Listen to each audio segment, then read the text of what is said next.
चलो कंपोनेंट की डेफिनेशन बेटा लिखो। कंपोनेंट की डेफिनेशन लिखो। Components components in React are defined as the basic building blocks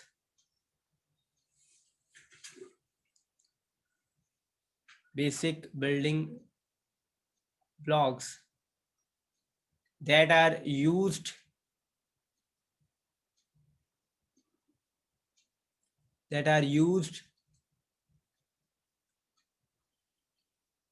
to create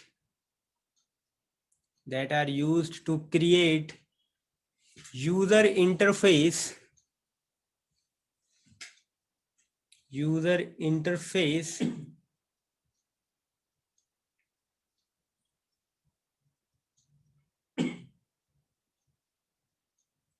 of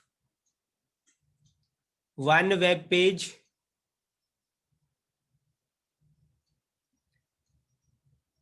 or a set of web pages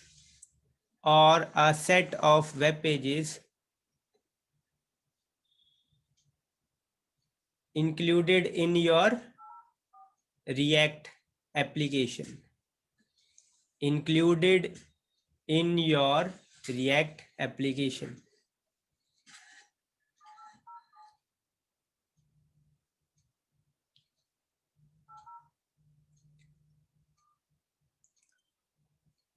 One React application or a React web page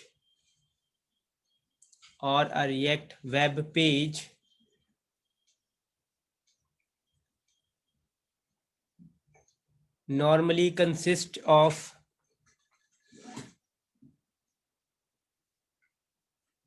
many components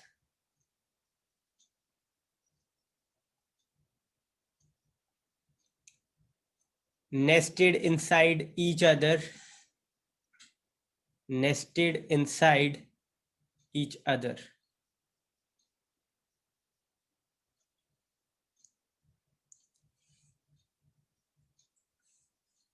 अब बच्चे लिखा जा रहा है ना सारा, कहीं इंटरप्ट तो नहीं हो रहा है? No sir. ठीक है, नेक्स्ट बच्चे लिखो।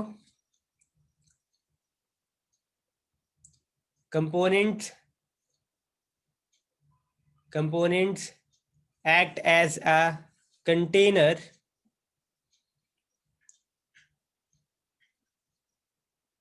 for other components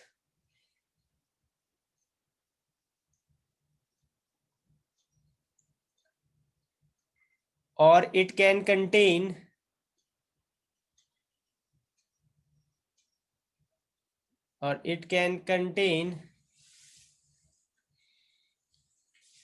HTML/JSX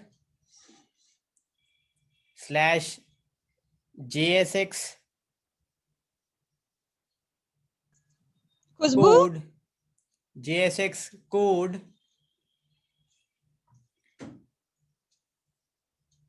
to render user interface. To render UI लिख दो कैपिटल में, to render UI.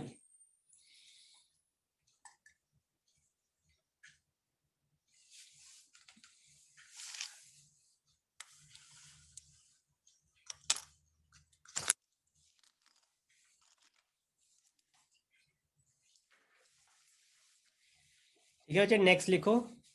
एक छोटा सा ना डायग्राम बना लो, अगर एक सेकंड में बनाता हूँ आपके लिए डायग्राम। ठीक है, आपको थोड़ा क्लैरिटी से बनाना, मैं तो माउस से बना रहा हूँ तो थोड़ा सा उसका, तो आप एक पहले ये ब्लॉक बना लो एक। ठीक है, बीच में लिखना कंटेनर, कंपोनेंट। ठीक है, ये कंपोनेंट, इसको बीच में लिखना, यहाँ पर कंपोनेंट पूरा लिख लेना। इसको इनपुट क्या होता है?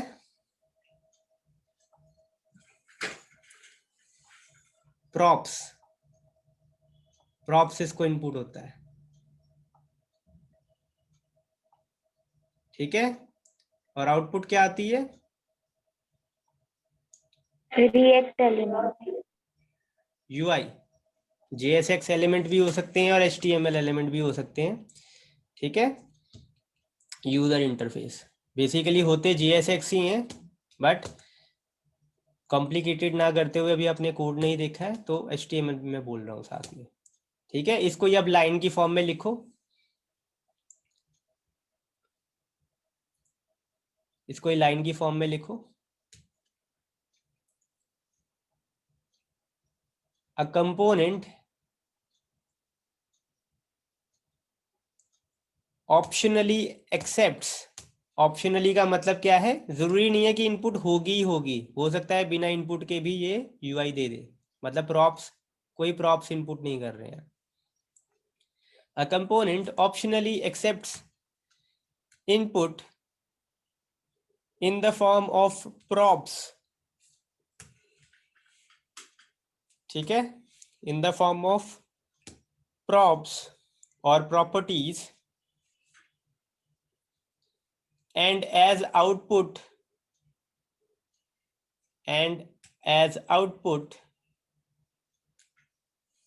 returns a React element, returns a React element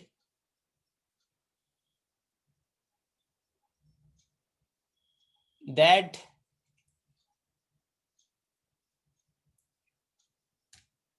describes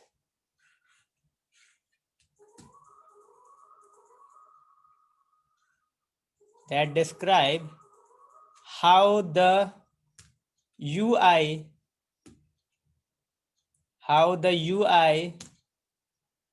is to be rendered, how the UI is to be rendered for the section for which that component is created,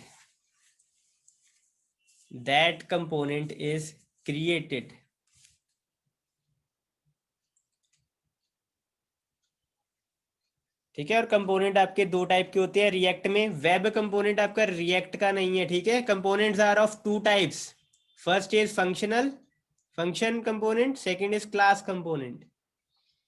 इसको detail में देखेंगे। External component, external web component जो है वो आपके react का part नहीं है। तो जब अगर रिएक्ट के कंपोनेंट्स की टाइप पूछी गई हो तो दो ही कंपोनेंट हैं, components are of two types in React, function component, class component. External web component दूसरी टेक्नोलॉजीज में लिखे जाते हैं, वो रिएक्ट का पार्ट नहीं है। और ये वाली लाइन बच्चे एज इट इज लिख दो, ये वाली third point, components are created in a separate .js और .jsx files in react.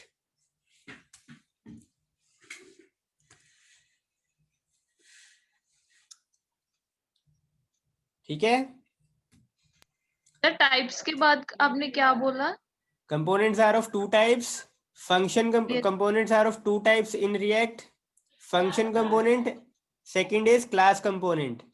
External web component React के कंपोनेंट की टाइप नहीं है, इसको उसमें ना लिखना, वेब कंपोनेंट एक अलग टॉपिक है, ठीक है।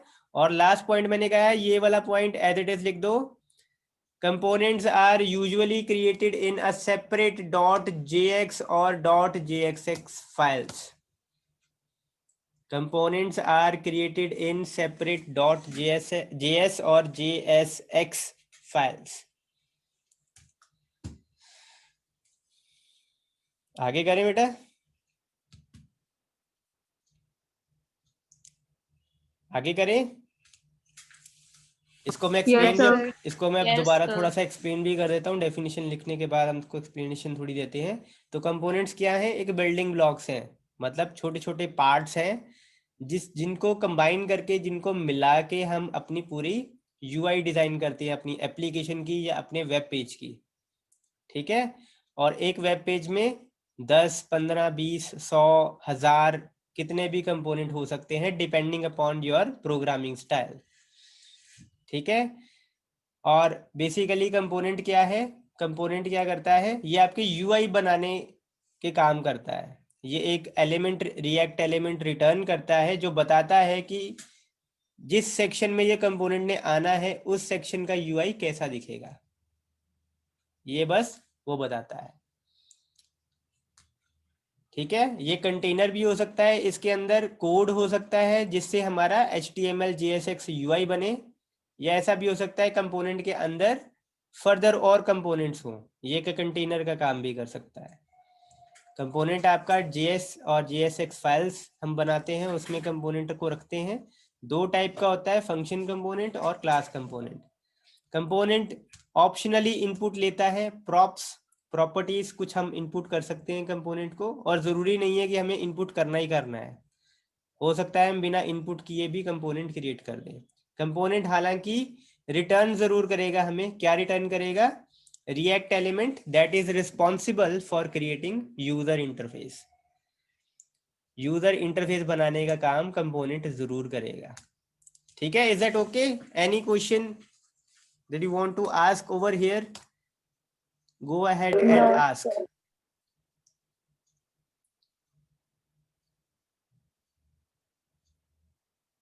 कोई क्वेश्चन नहीं है बेटा? चलो आगे करें फिर। वेब कंपोनेंट्स, देखो बेटा वेब कंपोनेंट्स अब क्या होते हैं। वेब कंपोनेंट्स अगेन एक चीज आपके कंपोनेंट्स में रह गई है बेटा, उसको भी लिख लेना। कंपोनेंट्स आर रीयूजेबल, एक लाइन ये जरूर ऐड कर लेना कंपोनेंट्स में, कंपोनेंट्स आर रीयूजेबल।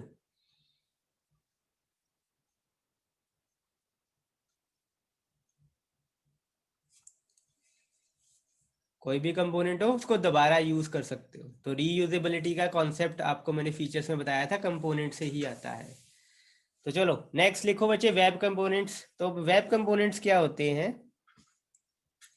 अगेन ये भी आपकी यूआई बनाने का ही काम करते हैं, लेकिन सबसे पहली चीज, ये जरूरी नहीं है कि रिएक्ट में ही लिखे गए हों, ये किसी और टेक्नोलॉजी में भी लिखे गए हो सकते हैं। ठीक है, इसके अंदर होता क्या है, कोड ही होता है जो यूआई बनाने का काम करता है। Is that okay? Is that okay? Yes, sir. और किसी भी टेक्नोलॉजी में बना हो, आपको मैंने बताया ही था कि रिएक्ट के पास बहुत पावरफुल इंटीग्रेशन होती है। रिएक्ट किसी भी वेब टेक्नोलॉजीज के साथ, मोस्टली सारी वेब टेक्नोलॉजी के साथ इंटीग्रेट हो जाता है आपका रिएक्ट, चाहे वो PHP हो, .NET हो, JSP हो, एजेक्स हो, it can interact with n number of web technologies. तो वेब कंपोनेंट आपका क्या है, अगेन सिंपल कंपोनेंट जैसा ही है। ठीक है, जिसके अंदर कोड हो सकता है, जो रिस्पॉन्सिबल क्या है, किसके लिए रिस्पॉन्सिबल है, डाटा प्रोवाइड करने के लिए, यूजर इंटरफेस डिजाइन करने के लिए। ठीक है, और ये जरूरी नहीं कि रिएक्ट में बना हो। तो लिखो इसकी डेफिनेशन लिखो।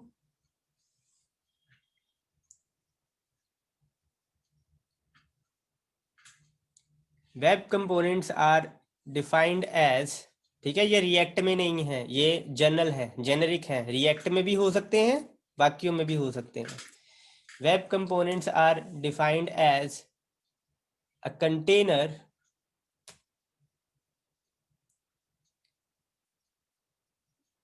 that encapsulates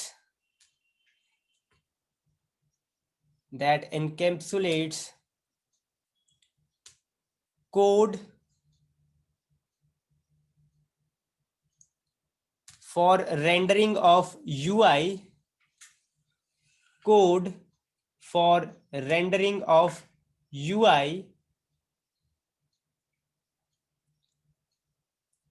and optionally some data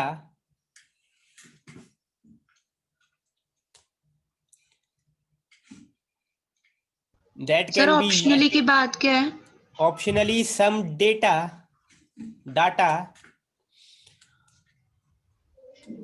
that can be used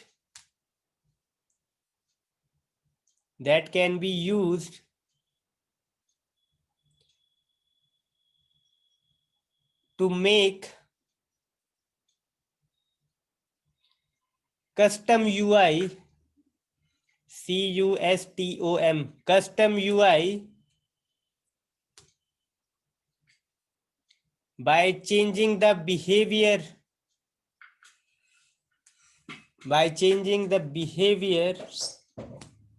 of element returned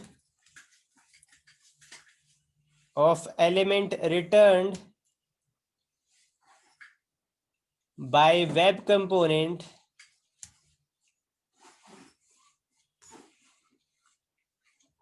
according to the situation. ठीक है, अकॉर्डिंग टू द सिचुएशन लिख दो, एज पर रिक्वायरमेंट लिख दो, दोनों चीजें सेम ही है, अकॉर्डिंग टू द सिचुएशन और एज पर रिक्वायरमेंट।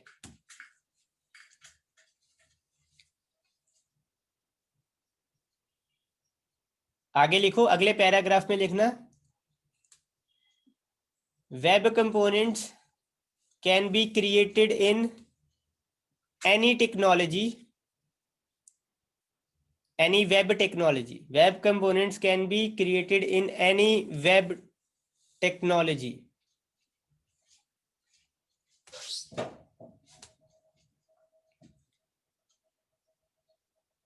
और ये लास्ट लाइन लिख दो, React has full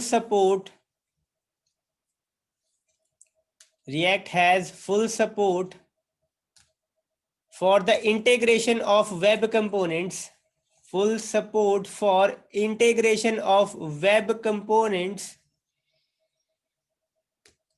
created in other technologies.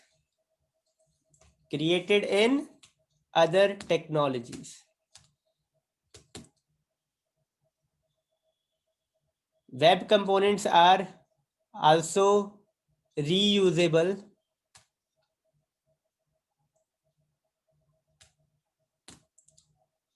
and provide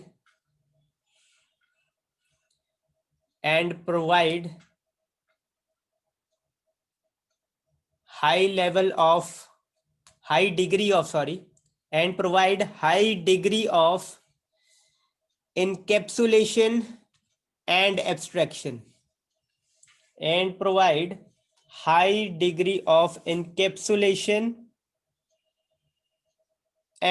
abstraction, That's it बच्चे। ये आपकी वेब कंपोनेंट के बारे में थोड़ी सी इंफॉर्मेशन हो गई। उसकी परफॉर्मेंस की बात करते हैं अब हम आगे। यहां तक बच्चे क्लियर है? कुछ पूछना हो पूछ लो। No sir. किसी ने भी बच्चे कुछ पूछना हो? No sir. आगे मूव करते हैं। Purpose of web component, this is the last topic for today's class, और वेब कंपोनेंट भी इसके साथ खत्म हो जाएगा आपका। तो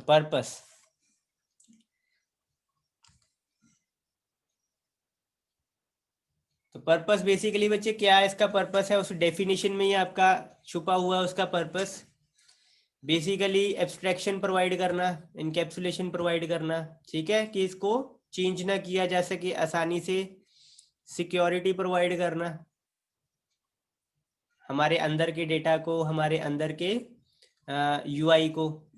इसके अलावा उसका पर्पस क्या है, रीयूजेबल हो सके हमारा कंपोनेंट, और ऑब्वियसली ऐसे यूआई को रेंडर किया जा सके जो किसी एक टेक्नोलॉजी में पॉसिबल नहीं है। मान लो रिएक्ट में किसी तरीके का रेंडरिंग पॉसिबल नहीं है, लेकिन वो दूसरी टेक्नोलॉजी में है, तो आप क्या कर सकते हो, दूसरी टेक्नोलॉजी में एक वेब कंपोनेंट बनाओ और उसको इंटीग्रेट कर दो विद योर रिएक्ट एप्लीकेशन। तो पर्पस समझ आया वेब कंपोनेंट का क्या है?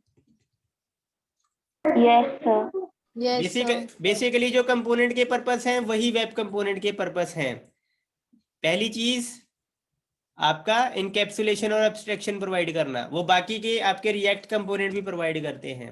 रीयूजेबिलिटी प्रोवाइड करना, वो आपका रिएक्ट कंपोनेंट प्रोवाइड करता ही करता है। यूआई बनाने का काम करना, वो भी आपका रिएक्ट कंपोनेंट कर देता है। लेकिन वेब कंपोनेंट जो किसी और टेक्नोलॉजी में बना हो, फिर भी हम यूज करते हैं कभी कभी। क्यों करते हैं?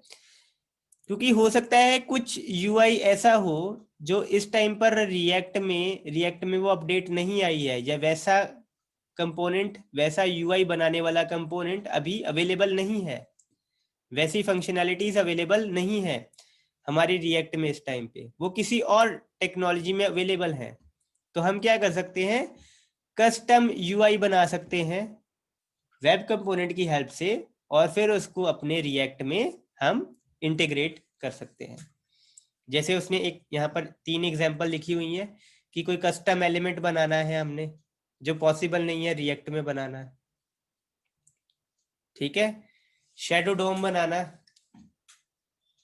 जिसमें हम लोकल CSS क्रिएट कर सकते हैं, और उसके अलावा HTML टेम्पलेट बनाना, जिसमें हम इनविजिबल HTML एलिमेंट्स क्रिएट कर सकते हैं, सो दैट कि वो हमें हेल्प कर सके यूआई को मैनेज करने में।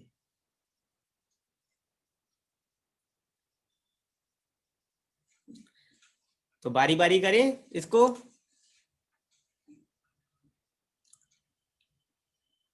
हेलो बच्चे, आवाज आ रही है? Yes, Yes, sir. sir. Yes, sir. Okay, तो बारी बारी इसको देखते हैं। तो पर्पस ऑफ वेब कंपोनेंट, तो सबसे पहले इसको पर्पस को लिखते हैं। The purpose of web component, the purpose of web component is to utilize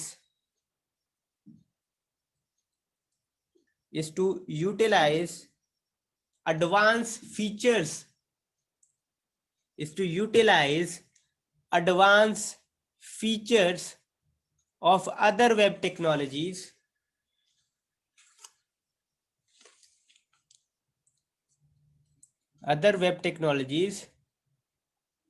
that are currently not available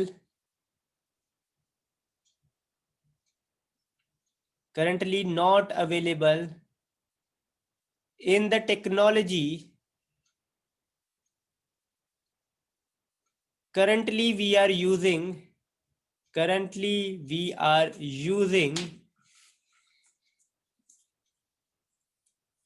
for the development of our web app, for the development of our web app.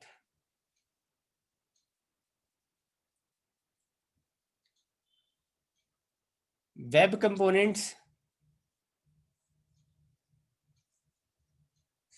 साथ ही में नीचे लिखो dot डाल के, web components are helpful in creating customized UI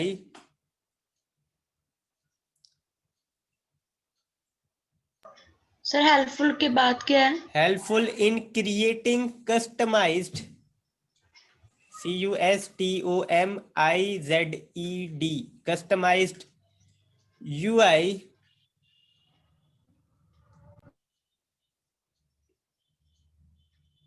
that might not be possible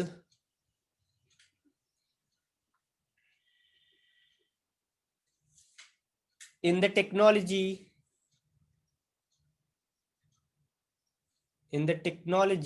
we are using.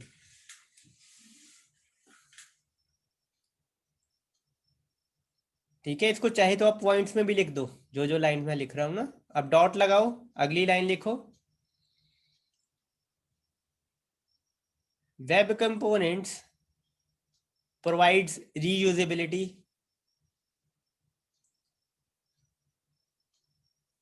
web components provide encapsulation and abstraction.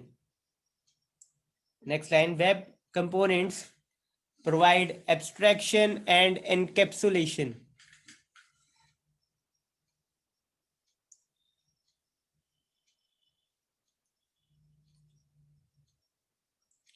web components, next line, web components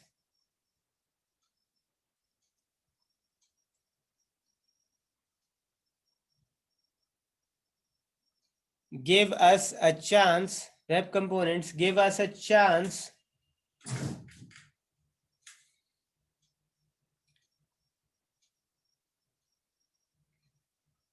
to make use of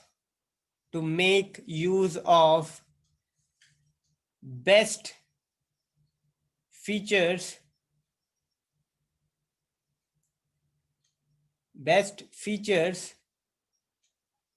from various web technologies,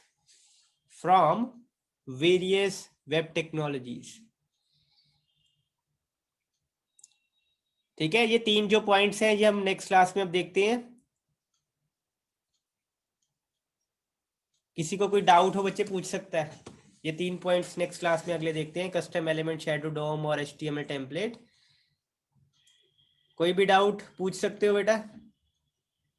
we have less than a minute left in our meeting. बोलो बेटा, कोई भी doubt किसी का?